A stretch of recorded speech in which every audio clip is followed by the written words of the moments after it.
Let's make rhubarb bars. This is an old family recipe that came from my family in Minnesota. And the rhubarb has been transplanted to Colorado from Minnesota.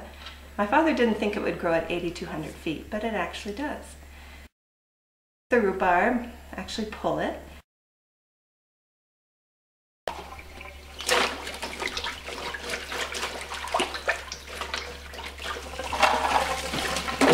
Put back in there. Now just do a quick rinse of all of it.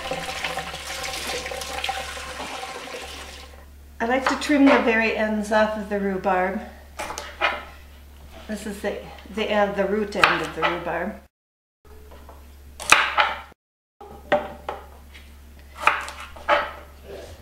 And then cut it up into 3/4 inch chunks. And you can cut it and bag it up and put it in the freezer and pull it out later and make whatever you want with it. It works just as well. We'll start with the rhubarb sauce. We need 8 cups of cut up washed rhubarb. We'll use 1.5 cups of organic evaporated cane juice. We'll use 1/4 cup of water in which we'll dissolve 2 to 3 tablespoons of cornstarch or arrowroot powder and 2 teaspoons of vanilla.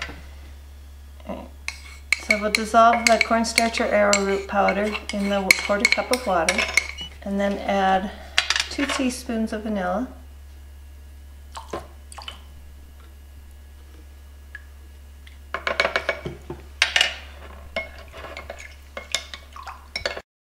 Because I really just dumped the rhubarb in the pan.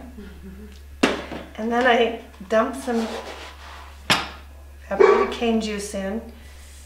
About 1.5 cups maybe.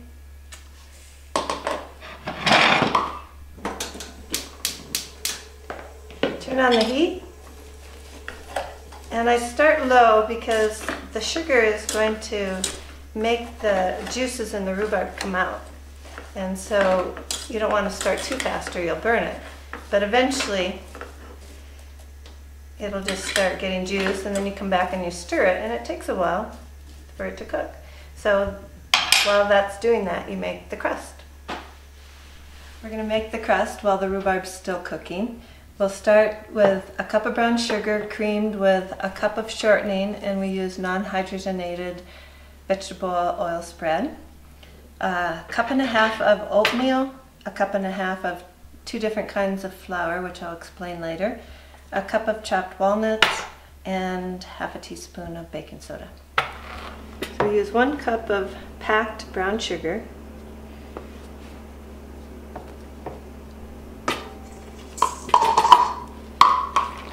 add the 1 cup of shortening, and blend till it's creamy.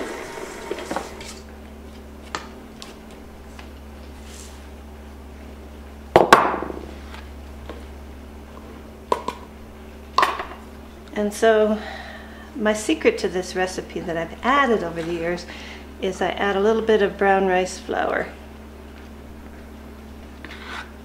to the second 1/2 cup.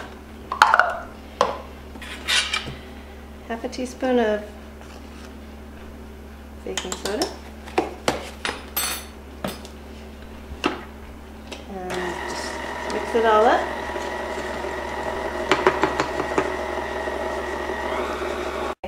So the sauce is just about ready.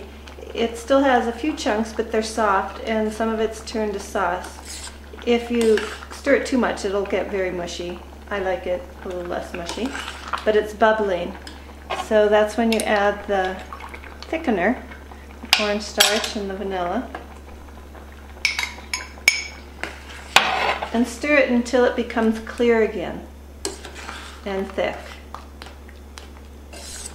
Before you put the crust in the pan, preheat your oven to 350.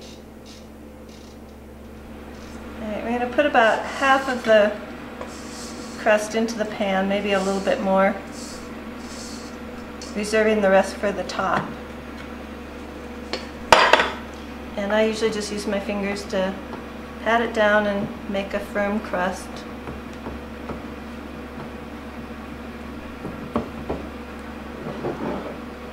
gonna put the walnuts in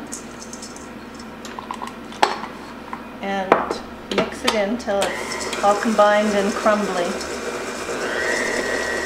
Alright, so we have the crust, put in the rhubarb sauce, spread it, and sprinkle the topping to cover the whole thing.